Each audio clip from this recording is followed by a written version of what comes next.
தோழர் சுமணர்களுக்கு நன்றி. அடுத்தபடியாக நிறைவாக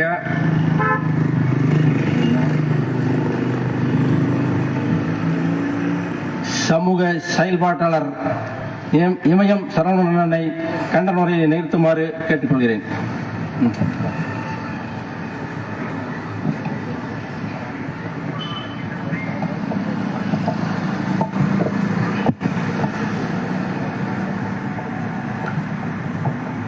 குறைந்த அளவேனும் கூக்குரல் இடுவதற்கு திருமணங்களுக்குத்தான் அழைப்பு கொடுத்து அழைக்க வேண்டும், இலவு கேட்பதற்கு அவர்களாக விருப்பப்பட்டு தான் வர வேண்டும். பாலஸ்தீனத்திலே தினசரி 1000 இலவுகள் விழுந்து கொண்டிருக்கிறது. அதற்காக நாங்கள் கூடி அழுகிறோம் என்று சொல்லி குறைந்த அளவேனும் இங்கு வந்து ஆதரவு வந்திருக்கக்கூடிய உங்கள் அத்தனை பேருக்கும் முதற்கண் எனது வணக்கத்தை சொல்லி, நேரத்தின் அருமை கருதி ஒவ்வொருவரையும் தனித்தனியாக அழைத்து பெயர் சொல்லாததற்காக மன்னிப்பு கோரி உங்கள் அத்தனை அமைப்புகளுக்கும் எனது நன்றிகளை தெரிவித்துக் கொண்டு, இந்த அருமையான ஒரு முன்னெடுப்பை வலிகளை சுமந்து நாங்கள் நிற்கிறோம் என்று தமிழக வாழ்வுரிமை கட்சியினர் இதை முன்னெடுத்திருப்பதற்காக அவர்களுக்கு எனது வாழ்த்துக்களையும் வணக்கத்தையும் சொல்லி எனது கண்டன உரையை துவக்குகிறேன். இந்த நாள் நீங்கள் திட்டமிட்டு கேட்டு ஆர்ப்பாட்டம் நடத்தும் நாளா அல்லது யதார்த்தமாக கிடைத்த நாளா என்று எனக்கு தெரியவில்லை. எனது அருமை தம்பி சுமனிடத்தில் நான் கேட்டேன், இல்லைன்னா யதார்த்தமாகத்தான் இந்த நாளை நாங்கள் தேர்வு செய்திருக்கிறோம் என்று சொன்னார். ஆனால் இது யதார்த்தமாக நடக்கவில்லை. பாலஸ்தீன மக்களுக்கான விடுதலையை உறக்க சொல்வதற்கு, பாலஸ்தீனிய இனம் மீட்டுருவாக்கம் பெறுவதற்கு, பாலஸ்தீனிலே போர் நிற்பதற்கு ஒரு சரியான நாளைத்தான் நீங்கள் கண்டனம் தெரிவிப்பதற்காக தேர்ந்தெடுக்கிறீர்கள் என்பது வரலாற்று உங்களுக்கு கையளித்திருக்கிறது. காரணம் என்ன தெரியுமா? இதோ தமிழ்நாட்டிலே இருந்து 18 கிலோமீட்டரிலே கடல் வழி மார்க்கமாக சென்றால் எனது தொப்புள் கொடி உறவுகளான தமிழர்கள் அந்த மண்ணிலே கொண்டு அளிக்கப்பட்ட பொழுது இந்திய ராணுவம் அமைதிப்படை என்ற பெயரில் அங்கு சென்று எங்கள் பெண்களை வன்புணர்வு செய்த பொழுது அதை தடுக்க கோரி ஒருவன் உண்ணாநோன்பு இருந்தான். 12 நாட்களுக்கு முன்பாக இதே செப்டம்பர் மாதத்தில் அவன் கேட்டது ஒன்றுதான், அரசியல் கைதிகளை சிங்கள ராணுவம் விடுவிக்க வேண்டும், இந்திய அமைதிப்படையை திரும்ப பெற்றுக் கொள்ள வேண்டும், ஈழம் எங்களுக்கு வேண்டும், ஈழம் என்பது தனி இனம், அந்த இனம் விடுதலை பெற வேண்டும் என்று கேட்டு ஒருவன் உண்ணாநோன்பு இருந்தான். அண்ணன் காந்தி தொடங்கி அண்ணன் ஹசாரே வரை 1000 முறை உண்ணாநோன்பு இருந்திருக்கிறவர்கள் நீங்கள் பார்த்திருப்பீர்கள். அண்ணன் காந்தி தொடங்கி அண்ணா ஹசாரே வரை 1000 முறை உண்ணாநோன்பு இருந்தவர்கள் இந்த மண்ணிலே நீங்கள் பார்த்திருப்பீர்கள். ஏன் நானே 13 தடவை உண்ணாவிரதம் இருந்திருக்கிறேன். இதே திருப்பூரிலே கூட போன வாரத்திலே 4 நாட்கள் உண்ணாவிரதம் இந்த குப்பை கழிவு பிரச்சனைக்காக இருந்தோம். ஆனால் நான் செத்து போகவில்லை, உயிர் மறைத்துக் கொண்டேன். அண்ணா ஹசாரே 4 நாள் உண்ணாவிரதம் இருந்து கொண்டே இருப்பதை வரலாறு பார்த்தது, செத்து போகவில்லை. கடற்கரையிலே தொடங்கி செங்கோட்டை வரை உண்ணாவிரதம் இருந்தவர்கள் எல்லாம் உங்களுக்கு தெரியும். காந்தியினுடைய உண்ணாவிரதம் தான் உலகத்திலே மெச்சத்தக்கது, காந்தியினுடைய அகிம்சை தான் உலகத்திலே மெச்சத்தக்கது என்று எண்ணி இருக்கும் போது ஒருவன் உண்ணாநோன்பு இருந்தான். அவன் ஒன்றும் படிக்காதவன் அல்ல, மருத்துவ பட்டம் பெற்றவன், MBBS டாக்டர். அவன் மருத்துவ பட்டம் பெற்றவன், சிறந்த மருத்துவராக இருந்தவன். நல்ல தண்ணீர் மட்டும் குடித்தால் 40 நாட்கள் உயிர் வாழலாம் என்பது என்னை போன்று பேசினான், எழுச்சியாக பேசினான், அந்த மக்களை கூட்டி கூட்டி பேசினான். ஏன் ஈழம் வேண்டும் என்று கேட்டான், ஏன் இந்திய அமைதிப்படை திரும்பி போக வேண்டும் என்று கேட்டு பேசினான். 2ஆம் நாள் பேசினான், 3ஆம் நாளும் பேசினான். மக்கள் அணி அணியாக சென்று ஈழத்தில் அவனை பார்த்தார்கள். ஏன்னா நீ உண்ணாவிரதம் இருக்க வேண்டும் என்று தமிழகத்தில் எல்லாம் கேள்விகள் வந்தது. விடுதலை புலிகள் என்றாலே ஆயுதங்களை தாங்கி போராடக்கூடியவர்கள் என்று உலகம் பார்த்திருந்த பொழுது, இல்லை இல்லை அமைதி வலிக்கும் நாங்களே எடுத்துக்காட்டவர்கள் என்று சொல்லி அந்த மருத்துவர் உண்ணாவிரதம் இருந்தார். 4 நாட்கள் 5 நாட்கள் கடந்தது. அவன் பேசுவது படுக்கையாகிவிட்டது, பேச முடியவில்லை. அவனது சிறுநீரகங்கள் செயல் இழக்க தொடங்கிவிட்டது. அவன் கண்டிருந்து பார்க்க முடியவில்லை. 8வது நாள், 9வது நாள், 10வது நாளிலே அவன் படுத்த படுக்கையாகி போனான். 11வது நாள் ஈழமே அவனுக்காக அழுதது. ஐயோ, உண்ணாவிரதத்தை முடித்துக் கொள் என்று சொல்லி தமிழீழ தேசிய தலைவர் பிரபாகரன் அவர்கள் அந்த மண்ணிலே வந்து அவனிடம் மண்ணுக்காக, எனது மக்களுக்காக, எனது மொழிக்காக, எனது இனத்திற்காக நான் உண்ணாநோன்பு இருக்கிறேன். நான் சாகுமுறை என்று சொன்னால் செத்துத்தான் உண்ணாநோன்பு முடியும் என்று சொன்னார். 12ஆம் நாள் காலையிலே உண்ணாநோன்பு தொடங்கியது. இவன் பட்டினி கிடந்தான், மயங்கி கிடந்தான். மருத்துவர் வருகிறார், தொட்டு பார்க்கிறார், தொட்டு பார்க்கிறார், தொட்டு பார்க்கிறார். நெஞ்சு அடிக்கவில்லை, கைநாடி துடிக்கவில்லை, நெஞ்சு அடிக்கவில்லை, கைநாடி துடிக்கவில்லை. அவன் காலை தொட்டு கும்பிட்டு சொன்னார், திலீபன் செத்து போனான். திலீபன் செத்து போனானா? திலீபன் செத்து போனான். திலீபன் யாருக்காக செத்தான்? எங்கள் குழந்தைகள், பிஞ்சு குழந்தைகள் குண்டடிபட்டு சாகிறார்கள். எங்கள் குழந்தைகள் படிக்க முடியவில்லை. எங்கள் குழந்தைகள், பிஞ்சு குழந்தைகள் குண்டடிபட்டு சாகிறார்கள். எங்கள் குழந்தைகள் படிக்க முடியவில்லை. எங்கள் குழந்தைகள் உண்ண முடியவில்லை. எங்கள் குழந்தைகள் உறங்க முடியவில்லை. ஆகவே நான் பட்டினி போராட்டத்தை தொடர்கிறேன் என்று சொன்னால் உலகில் எவர் காதுகளுக்கும் கேட்கவில்லை. உலகில் எவர் காதுகளுக்கும் கேட்கவில்லை. அவன் செத்து போனால் இன்று, அவன் செத்து போனால் இன்று, இன்று நீங்கள் உங்கள் போராட்டத்தை தொடங்கி இருக்கிறீர்கள். ஈழத்திலே தமிழினம் அழியும் பொழுது வேடிக்கை பார்த்தவர் கூட இந்த பாலஸ்தீனத்திற்காக இன்று நாளை தேர்ந்தெடுத்து நாம் போராட தொடங்கி இருக்கிறோம் என்று சொன்னால் உண்மையிலேயே ஈழம் விடுதலை பெறும், இந்த பாலஸ்தீனமும் விடுதலை பெறும் என்பதை திலீபன் வாயிலாக நீங்கள் உணர்ந்து கொள்ளுங்கள்.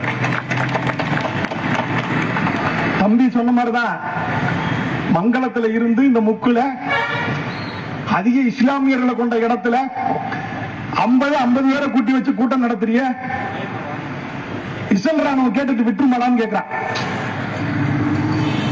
குப்பை கிடங்கு பிரச்சனைக்கு சாலை முற்றுகை போட்டு 1000 பேர் கூடி குப்பையை கொட்டுறதை நிறுத்தாத அரசாங்கம். கல்குவாரிகளை எடுக்காதடா, கனிம வளத்தை கொள்ளையடிக்காதடான்னு சொல்லி வெட்டுப்பட்டு செத்த இடத்துல இருந்து எதிர்ப்பு நின்ற கூட்டம் தடுக்க வழி இல்லை. அப்புறம் எப்படா இங்க இருந்து இஸ்ரேல்ல கேட்கிறிய? பெஞ்சமின் கேட்டுருவானா? மோடி காதுல விழுந்துருமா? இந்த போரை நிறுத்திடுவானு கேட்டா நிறுத்துவான். வரலாறு உங்களுக்கு கற்பித்திருக்கிறது. ஒல்லியான உருவம் கொண்ட ஒருவன் ஹோசிமின், ஹோசிமின் என்று பெயர், வியட்நாம் விடுதலைக்காக தொடர்ச்சியாக போராடும் பொழுது மல்லாவிக்கு அமெரிக்காவை அடித்து ஒழிக்கும் பொழுது உலகெங்கும் ஆர்ப்பாட்டங்கள், போராட்டங்கள் தொடங்கியது. வியட்நாமினுடைய விடுதலையை கேட்டு உலகெங்கும் ஆர்ப்பாட்டங்களும் போராட்டங்களும் தொடங்கியது. அப்படி தொடங்கும் பொழுது உலகமே உற்று நோக்கி பார்த்தது. போராட்டங்கள் விரிவுபடுத்தப்பட்டது, ஆர்ப்பாட்டங்கள் விரிவுபடுத்தப்பட்டது, பேரணிகள் விரிவுபடுத்தப்பட்டது. இப்படியாக 50 பேரை கொண்டு தொடங்கிய கூட்டம் கடைசியாக அமெரிக்காவிலே 5 லட்சம் பேரோடு ஊர்வலம் சென்று நீ வியட்நாமை தாக்காதே என்று சொல்லி வியட்நாம் போர் நிறுத்தப்பட்ட வரலாறு உங்களுக்கு தெரிந்திருக்கும். கடைசியா எவன் குண்டு போட்டு தாக்குனானா, எவன் அடிச்சு கொண்டுகிட்டு இருக்கானோ, எவன் வல்லாதிக்கத்தை வியட்நாம் மேல செலுத்தினானோ அதே அமெரிக்காவில் அமெரிக்கர்கள் 5 லட்சம் பேர் கூடினார்கள், பேரணி நடத்தினார்கள், கண்டன ஆர்ப்பாட்டங்களை வைத்தார்கள். வியட்நாம் விடுதலை சாத்தியமானது. அதனால் தான் சொல்கிறோம், இது 50 பேர் கொண்ட கூட்டமா, 100 பேர் கொண்ட கூட்டமா? மங்களத்தில் இருந்து கத்துக்கிறோமா, சாமலாபுரத்தில் இருந்து கத்துக்கிறோமா, தேவகோட்டையில் இருந்து கத்துக்கிறோமா, காரைக்குடியில் இருந்து கத்துக்கிறோமா, இந்த மூளை முடுக்கல் என்று கத்துக்கிறோமா, அனுமதி மறுக்க மறுக்க கெஞ்சி கேட்டு வாங்கி இந்த ஓரத்தில் இருந்து கத்துக்கிறோமா என்றெல்லாம் பார்க்க வேண்டாம். எப்பொழுதுமே ஒரு இனம் ஒடுக்கப்படும் பொழுது பூமியிலே கத்த வேண்டிய கடமை இந்த தமிழர்களுக்கு இருக்கிறது என்ற உணர்வோடு நீங்கள் கத்துங்கள். பாலஸ்தீன மக்களை நாம் வென்றெடுக்க முடியும். 5 வயது குழந்தை வேண்டிய தோள்கள், புத்தக பைகளை சுமக்க வேண்டிய தோள்கள், கையிலே மலர்களை கொண்டிருக்கக்கூடிய பெண் பிள்ளைகள் எல்லாம் கையிலே தட்டுகளை தூக்கி எனக்கு உணவு தாருங்கள், உணவு தாருங்கள் என்று கேட்டு அழுகிறது. ஒருவேளை உணவில்லை, ஒருவேளை உணவில்லை. அந்த உணவை கொடுப்பதற்கு அண்டை நாடுகள் தயாராக இருந்தாலும் அந்த அண்டை நாடுகளில் இருந்து உணவுகளை கொண்டு வருவர்கள் கூட தாக்கக்கூடிய இஸ்ரேல் எவ்வளவு மோசமானது என்பதை நீங்கள் உணர்ந்து கொள்ளுங்கள். அவனுக்கு தேவை இஸ்ரேல் அல்ல, இஸ்ரேலிய ராணுவத்திற்கு தேவை பாகிஸ்தான் அல்ல, இஸ்ரேலிய ராணுவத்திற்கு தேவை உலகில் உள்ள மற்ற நாடுகள் அல்ல. அந்த பாலஸ்தீனம் என்கின்ற ஒட்டுமொத்த அந்த நிலப்பரப்பும் இஸ்ரேலாக மாற வேண்டும் என்பதுதான் அவனது நோக்கம். யார் சொன்னாலும் கேட்க மாட்டான். ஆனால் நீங்கள் வரலாற்றிலே ஒன்று புரிந்து கொள்ளுங்கள், பாலஸ்தீனிய மக்கள் பாலஸ்தீனத்தை காப்பதற்காக போராடுகிறார்களே தவிர இஸ்ரேலை அபகரிக்க போராடவில்லை. ஹமாஸ் என்ற அமைப்பு தன்னுடைய இனத்தை பாதுகாப்பதற்காக போராடுகிறது தவிர இஸ்ரேலை தன்னுடைய நிலப்பரப்பை இஸ்ரேலுக்குள் நீட்டுவதற்காக அல்ல. ரொம்ப பேர் சொல்றான், அப்ப யூதர்களுக்கு அது நிலப்பரப்பு இல்லையா?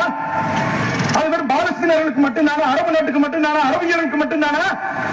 யூதர்கள் அங்குதானே வாழ்ந்தோம், எங்கள் முன்னோர்களும் அங்குதானே இருந்தார்கள் என்றெல்லாம் கேட்கிறான். இருந்து விட்டு போகட்டும், அது ஒரு பாலைவன பூமி.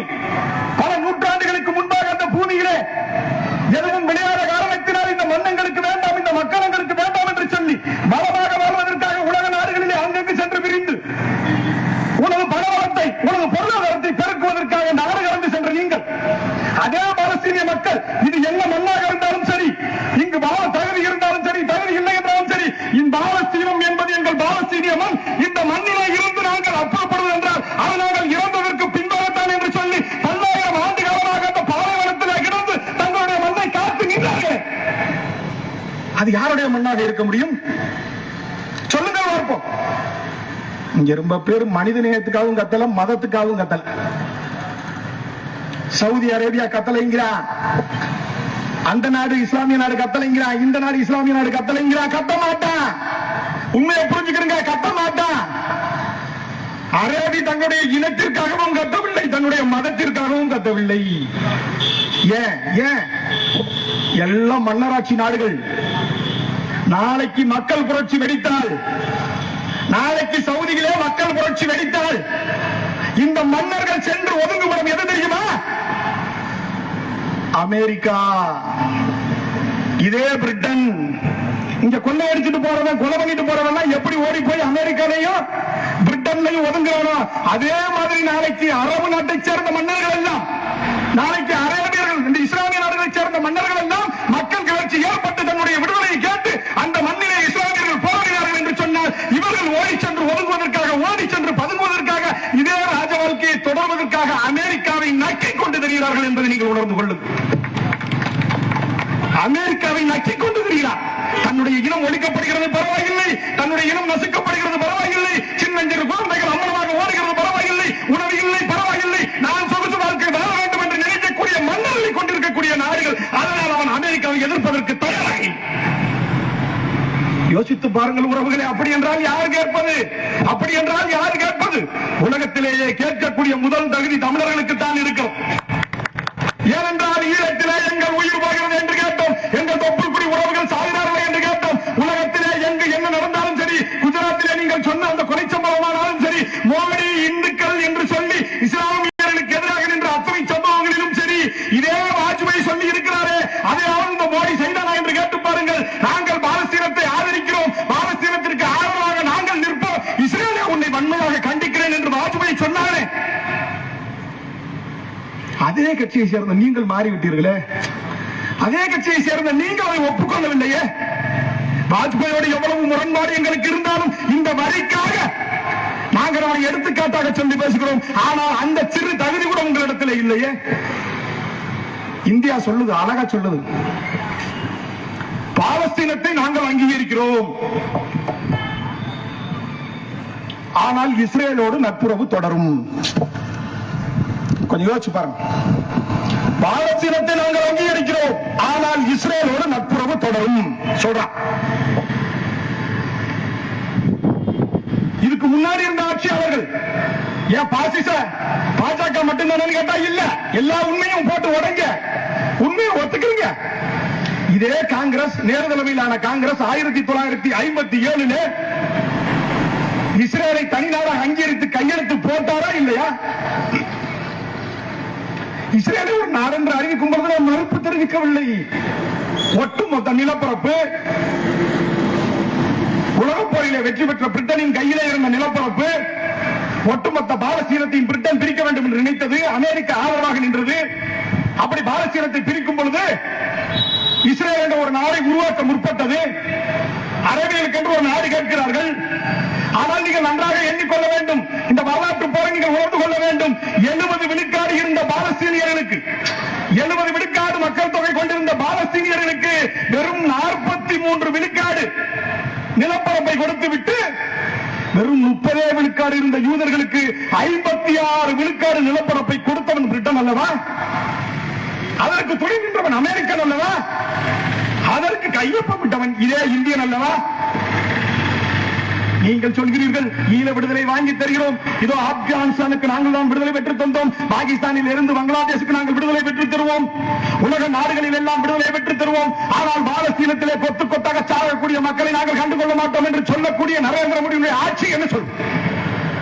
யோசித்து பாருங்கள். நாங்கள் கேட்பது என்ன தெரியுமா? மக்களின் உணர்வுகளை பிரதிபலிக்கக்கூடியவர்களாக நீங்கள் இருக்க வேண்டும்.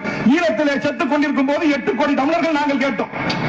உனக்கு வாக்களிக்கக்கூடிய, உன்னுடைய நாட்டின் கீழ் இருக்கக்கூடிய, உனக்கு கீழ் குடியுரிமை இருக்கக்கூடிய இந்த நாட்டுடைய மக்கள் நாங்கள் கேட்டோம். எங்கள் இனம், எங்கள் மொழி பேசக்கூடியவன் அங்கு செத்துக் கொண்டிருக்கிறான், அவனை நீங்கள் காக்க வேண்டும் என்று சொல்லும் பொழுது சிங்களர்களுக்கு துணையாக இருந்த கயவர்கள் தான் இந்தியர்கள் என்பதை நீங்கள் உணர்ந்து கொள்ளுங்கள். 8 கோடி பேர் கேட்கிறான், 8 கோடி வாக்குகள் இருக்கிறது, அதற்காகவாவது கூட சற்று கேட்போம் என்று கேட்டால் இல்லை. அவன் சிங்களவன் பக்கம் நின்றவன், இவன் எப்படி பாலஸ்தீனத்துக்கு ஆதரவாக இருப்பான் என்று நீங்கள் எண்ணிக்கொள்ளுங்கள். எக்காரணத்தை கொண்டும் இருக்க மாட்டான். இஸ்ரேலோடு உறவை துண்டித்துக் கொள்ள மாட்டான். ஏனென்றால் இவனுக்கு பாகிஸ்தானோடு போரிடுவதற்கு இஸ்ரேல் தேவை. சீனாவுடைய ஆதிக்கத்திலிருந்து தற்காத்துக் கொள்வதற்கு இவனுக்கு இஸ்ரேல் தேவை. அத்தனைக்கும் இவனுக்கு இஸ்ரேல் தேவை என்று சொல்லும் போது இவன் எங்கு இருந்து கேட்க போகிறான் பாலஸ்தீனத்திற்கான விடுதலை என்று நீங்கள் எண்ணிக்கொள்ளுங்கள். பாலஸ்தீனத்திற்காக விடுதலை கேட்பதற்கு நீங்கள் மதவாதியாக இருக்க வேண்டுமா? பாலஸ்தீனத்திற்கு விடுதலை கேட்பதற்கு நீங்கள் இஸ்லாமியராக இருக்க வேண்டுமா? இல்லை, பாலஸ்தீனத்திற்கு நாங்கள் விடுதலை கேட்பதற்கு அந்த மதம் சார்ந்தவர்களாக இருக்க வேண்டுமா? மனிதநேயம் இருக்கக்கூடிய யாராக இருந்தாலும் பாலஸ்தீனிய மக்களுக்கும் பாலஸ்தீனிய மண்ணுக்கும் விடுதலை கேட்கக்கூடிய தகுதி இருக்கும். 5 வயது பிள்ளைக்கு மொழியறிவு என்ன இருக்க போகிறது? இன அறிவு என்ன இருக்க போகிறது? 5 வயது குழந்தை உலகத்தில் எங்கு இறந்தாலும் கொத்து கொத்தாய் குழந்தைகளை கொத்து குண்டுகளை போட்டு கொள்ளும் பொழுது அங்கு இனமும், அங்கு மொழியும், அங்கு சாதியும், அங்கு நிலமும் எல்லாம் எங்க மயிருக்கு சமம். எங்க மயிருக்கு சமம். நாங்கள் கேட்பது அந்த மண்ணினுடைய உரிமையை. இஸ்ரேலை எடுத்துக்கொடு என்று கேட்கவில்லை. நேரவர்கள் கையொப்பமிடும் பொழுது இஸ்ரேலுக்கு நாடு என்று அங்கீகாரம் கொடுக்கும் பொழுது பிரித்து வைத்திருந்த பாலஸ்தீனத்திற்கும் அங்கீகாரத்தை நீங்கள் கொடுத்திருக்க வேண்டும். ஆனால் பிரிட்டன் அப்படி கொடுக்கவில்லை. எப்படி ஈழம் விடுதலை வரும்போது, எப்படி இலங்கைக்கு பிரிட்டன் அரசு விடுதலை கொடுக்கும் போது அங்கு சிங்களவர்களுக்கு என்று மொத்தமாக சேர்த்து ஒரு நாடு கொடுத்து விட்டு போனது. அங்கு ஈழத்தை பிரித்து தனிநாடாக அங்கீகரிக்க மாட்டேன் என்று இந்த வல்லாதிக்க நாடுகள் எல்லாம் சொன்னது. அதைவிட கொடுமையாக பாலஸ்தீனத்திலே ஒரே நாடாக கூட கொடுத்து விடாமல் எண்ணிக்கையிலே கூட இருக்கக்கூடிய பாலஸ்தீனர்களை ஒதுக்கிவிட்டு வெறும் 30 விழுக்காடு இருக்கக்கூடிய அந்த யூத மக்களுக்கு நீ விடுதலை கொடுத்தேன், அதை ஒரு நாடாக அங்கீகரித்தேன் என்று சொல்லக்கூடிய கயவ தன்மையை உலக நாடுகள் முன்னெடுத்தது. அதுதான் உண்மை.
இறை வழிபாடு நடக்கும் பொழுது கூட கண்டன ஆர்ப்பாட்டத்தை சற்று தள்ளி வைக்கக்கூடிய கூட்டத்தில் இருந்து பேசுகிறோம் நாம். ஆனால் அங்கு காசாவிலே இறை வழிபாடு நடக்கும் பொழுதுதான் கொத்து கொத்தாக குண்டுகள் விழுகிறது. அந்த நேரத்தை இவர்கள் பயன்படுத்திக் கொள்கிறார்கள். 2023 ஹமாஸ் தீவிரவாத அமைப்பு நாங்கள் நடத்திய விழாக்களுக்கிலே சென்று 1200 பேரை கொத்தாக தூக்கி சென்று பிணை கைதிகளாக வைத்துக் கொண்டது என்று சொல்லக்கூடியவர்கள் அதற்கு முன்பாக இஸ்ரேல் செய்த அட்டுழியத்தை யாரும் இங்கு கண்டுகொள்ளவில்லை. உலகத்திலே கொடியவனாக கருதப்பட்ட ஹிட்லர் அவன் தன்னுடைய வரலாற்றிலே பதிவு செய்து வைத்திருக்கிறான். ஏனடா யூதர்களை கொத்து கொத்தாக கொள்கிறாய் என்று கேட்டதற்கு, ஏனடா யூதர்களை எல்லாம் பெரிய இருட்டறையிலே போட்டு அடைத்து விசைவாயுவை செலுத்தி கொளுத்தினாய் என்று கேட்டதற்கு, யூதர்களை கண்டாலே ஏன் உனக்கு இவ்வளவு வெறுப்பு என்று கேட்டதற்கு ஹிட்லர் சொன்னான். உலகில் மிக கொடூரனாக அறியப்படக்கூடிய ஹிட்லர் சொன்னான், இதோ பாருங்கள் மக்களே, இதோ பாருங்கள் மக்களே, இதுவரை இருக்கக்கூடிய யூதர்களிலே 90 விழுக்காடு யூதர்களை நான் கொன்றுவிட்டேன்.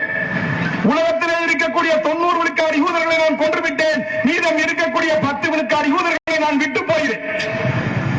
ஏனடா விட்டு போகிறேன் என்று கேட்டால், அப்பொழுதுதான் யூதர்கள் எவ்வளவு கொடுமையானவர்கள், ஹிட்லர் செய்தது சரிதான் என்பது உங்களுக்கு புலப்படும் என்று சொன்னான். இன்று பாலஸ்தீனத்திலே கண்கூடாக நாம் பார்த்துக் கொண்டிருக்கிறோம்.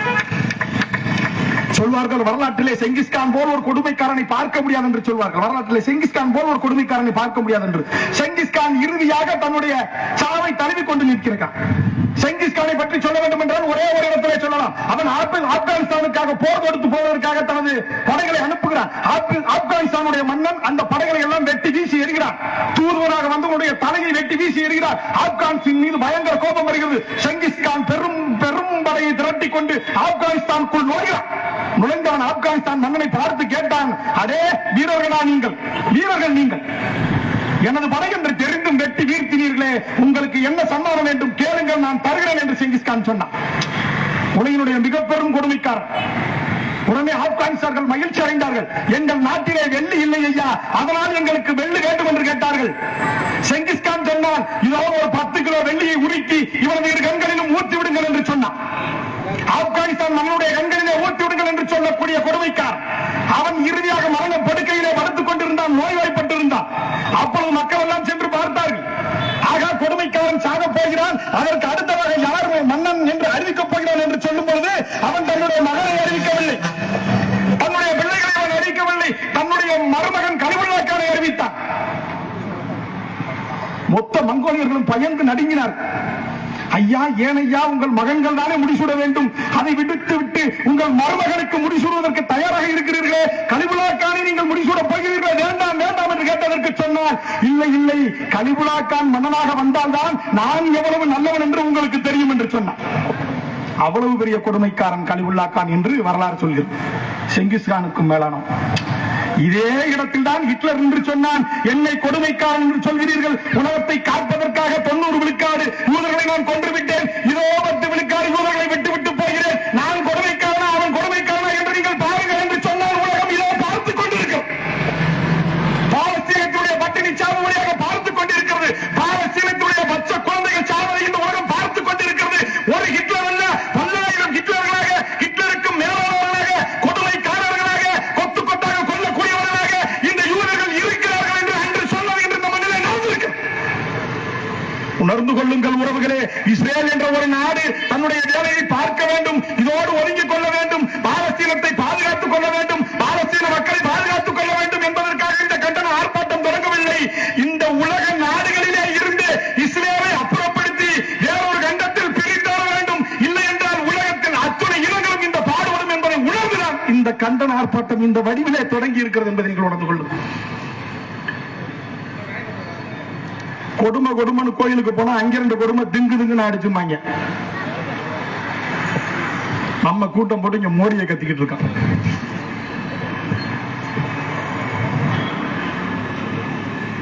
நெதன்யாஹு 10 ஹிட்லர்னா மோடி 100 ஹிட்லர். கண் கூட பார்த்திருக்கான். அவனுக்கு கூட தேசங்கள் எல்லாம் எதிர்ப்பு தெரிவிக்கிறது. இன ரீதியாக அவன் செய்யக்கூடிய கொலைகளை அங்கீகரிக்க மறுக்கிறது. இதே கோத்ரா ரயில் எரிப்பில் ஒரு குற்றவாளி கூட இதுவரை கைது செய்யப்படவில்லை. அத்துணை பேரும் விடுதலை செய்யப்பட்டு அவன் குற்றமற்றவன் என்று இந்த உலகம் சொல்கிறது. யோசித்து பாருங்கள். எந்த கொடுமைக்காரன் இடத்துல நாம் போய் கேட்கிறோம், ஒளிய தெரியாதவன் தலையாரி வீட்டுக்குள்ள ஒளிஞ்சதை சொல்லுவாங்கல்ல, கொலகாரன்ட்டே போய் அந்த கொலகாரனை கூப்பிட்டு சொல்லி யாரையும் கொல்ல வேணான்னு கேட்கக்கூடிய கூட்டத்தில் ஒருத்தன் நின்று கத்துறோம். வேற வழி இல்ல, வேற வழி இல்ல. இந்திய தேசத்தில் நாம் அடிமைப்பட்டு கிடக்கிறோம். தமிழீழத்தவர் பிரபாகரனிடத்திலே கேட்கிறார்கள், திரிகோணமலை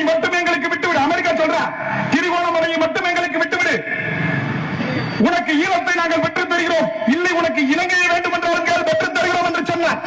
ஆனால் சொல்ல மறுத்தார். திருகோணமலையை ஒருவரும் நான் விட்டுக் கொடுக்க முடியாது. ஏனென்றால் திருகோணமலையை விட்டுக் கொடுத்தால் அது எங்கள் நாட்டுக்கு மட்டும் ஆபத்தல்ல, இந்திய பிராந்தியத்தில் இருந்து ஆசிய கண்டம் முழுமைக்கும் அது ஆபத்தை தரும். அமெரிக்காவை வெளியே போய் என்று சொல்ல வந்தால் தமிழீழ தலைவன் பிரபாகர். ஆனால் அவனை அங்கீகரிக்க மறுந்த கூட்டமாக நாம் போய்விட்டோமே. யோசித்து பாருங்கள், எப்படி இந்த விடுதலையை பெறுவது, அதற்கான உணர்வை எப்படி பெறுவது? இதோ இந்திய விடுதலைக்கான சுதந்திர போராட்டம் நடக்கும் பொழுது வ.உ.சி. இடத்தில் ஒரு துறை சென்று கேட்கிறார். இதே கோயம்புத்தூர் சிறையில் கிடக்கும் பொழுது வ.உ.சி. இடத்தில் ஒருவன் சென்று கேட்கிறார், ஐயா நீ விடுதலை கேட்கவில்லை என்று சொல், உனக்கு விடுதலை தருகிறேன் என்று சொன்னார். நாட்டிற்கு விடுதலை கேட்கவில்லை என்று சொல், உனக்கு விடுதலை தருகிறேன் என்று சொன்னார். வ.உ.சி. மறுத்தார். இல்லை இல்லை, இந்திய நாட்டிற்கு விடுதலை வேண்டும் என்று கேட்டார். மீண்டும் சொல்கிறார், உனது நாட்டிற்கு விடுதலை வேண்டும் என்று நீ சொன்னால் நீ விடுதலை பெற முடியாது. நாட்டிற்கு விடுதலை கேட்பதை விட்டுவிடு, உனது தாயும் மனைவியும் பிச்சை எடுக்கிறார்கள். செல்வ சீமானாக இருந்தவன் நீ, உனது தாயும் மனைவியும் பிச்சை எடுக்கிறார்கள். உனது வழக்கறிஞர் தொழில் சன்ன சன்னமாக போய்விட்டது. உன்னுடைய பெரும் சொத்துக்கள் எல்லாம் அரசால் அபகரிக்கப்பட்டு விட்டது. ஆகவே நீ விடுதலை கேட்கவில்லை என்று சொல், வ.உ.சி. உன்னை விடுதலை செய்கிறோம் என்று சொல்லும் பொழுது வ.உ.சி. சொன்னார், என் தாயும் பிள்ளையும் பிச்சை எடுக்கலாம், என் தாயும் மனைவியும் பிள்ளையும் பிச்சை எடுக்கலாம், ஒருவரும் என் தாய்நாடு பிச்சை எடுக்க கூடாது என்ன சொல்ற வ.உ.சி. அவனை அங்கீகரிக்க மறுத்த கூட்டமாக போய் நின்றாங்க. வ.உ.சி. தான் ஒரு கூட்டத்திலே சொன்னால், வ.உ.சியும் சுப்பிரமணிய சிவமும் பேசினால் எப்படி இருக்கும் என்று சொல்வார்கள். சுப்பிரமணிய சிவம் பேசினால் எப்படி இருக்கும், வ.உ.சி. பேசினால் எப்படி இருக்கும் என்று சொல்லும் போது வ.உ.சி. தெளிந்த நீரோடை போல் பேச்சை தொடங்குவாரால். போக போக போக போக ஒரு காட்டாட்டு வெள்ளம் போல் அடித்துக் கொண்டு கடல் அலையை போல் பொங்கு நுரையாக பேசுவார். அப்படி என்றால் சுப்பிரமணிய சிவம் எப்படி பேசுவார் என்று கேட்டால், சுப்பிரமணியம் சிவம் பேசினால் சபமும் எழுந்து நிற்கும் என்று சொல்லும்படியாக பேசுவார். அப்படி இருவரும் பேசி பேசி பேசி விடுதலை கேட்டார்கள். அப்படி விடுதலை கேட்கும் போது வ.உ.சி. சொன்னார், இந்த கப்பலை மட்டும் நாம் வாங்கிவிட்டால், இந்த கப்பலை மட்டும் நாம் வாங்கிவிட்டால் வெள்ளையர்கள் மூட்டை முடிச்சதை கட்டிக்கொண்டு வீதியிலே போட வேண்டியதான் என்று சொல்லும்போது கீழே இருந்த சுப்பிரமணிய சிவம் மேலே இருந்து வந்து சொன்னாராம், அது இந்த மூட்டை முடிச்சுகளை கட்டிக்கொண்டு போவது அது அங்கிருந்து அவன் கொண்டு வந்ததல்ல, ஆகவே அவன் நெருங்கையோடு தான் போட வேண்டும் என்று சுப்பிரமணிய சிவம் சொன்னாராம். இதை ஏன் சொல்கிறேன் தெரியுமா? அதே வ.உ.சி. தான் சொன்னார், வெள்ளையர்கள் எண்ணிக்கையும் இந்தியர்களின் எண்ணிக்கையும் கணக்கிலே கொண்டு சொன்னார். அன்னைக்கு பாரதியார் பாடியது போல வெறும் 30 கோடி மக்களை உண்டு, வெறும் 30 கோடி மக்களை கண்டு கொண்டு சொன்னார். நன்றாக யோசித்து பாருங்கள் மக்களே, நன்றாக யோசித்து பாருங்கள். வ.உ.சி. சொல்றார், நீங்கள் இந்திய விடுதலையை யாரிடமும் கேட்க தேவையில்லை, இங்கிலாந்து இடத்துல கேட்க தேவையில்லை, அனைவரும் ஒரே இடத்திலே ஒருங்கே நின்று நீங்கள் காரி உமிழ்ந்தால் உங்களுக்கு விடுதலை கிடைக்கும் என்று சொன்னார். எப்படி என்று கேட்டதற்கு வ.உ.சி. சொன்னார், அவனிடம் இருப்பது 30 லட்சம் பேர், நம்மிடம் இருப்பது 30 கோடி பேர். இந்த 30 கோடி பேரும் ஒரே இடத்துல இருந்து ஓங்கி மூச்சு விட்டால் வெள்ளை காக்கைகள் கொண்டு போய் இங்கிலாந்திலே வீழும் என்று சொன்னார்.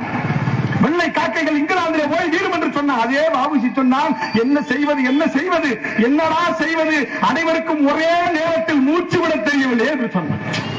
அதைத்தான் நாங்கள் சொல்கிறோம். இப்போது நீங்கள் கேட்பதை அங்கு 50ஆக இருந்து கேட்பதை, இங்கு 100ஆக இருந்து கேட்பதை, அங்கே 500ஆக இருந்து கேட்பதை, நாளை திருப்பூரிலே 1000ஆக இருந்து கேட்பதை, நாளை தேவகோட்டையிலே 2000ஆக இருந்து கேட்பதை, ஒட்டுமொத்தமாக சேர்த்து கோடியாக நின்று கேட்டால் இஸ்ரேல் இந்த மண்ணிலே வீழும், பாலஸ்தீனம் இந்த மண்ணிலே எழும், பாலஸ்தீன மக்கள் இந்த மண்ணிலே எழுவார்கள் என்பதை நீங்கள் உறுதிபட தெரிவித்துக் கொண்டு சிலம்புகள் தமிழர் சிலம்புகள் செத்த.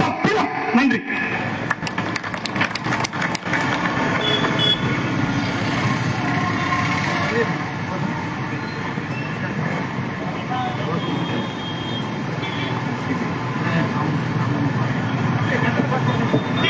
அடுத்ததாக தமுமுக நிசாத் அவர்கள் கண்டன கோஷம் எழுப்புவார். அதெல்லாம் நம்ம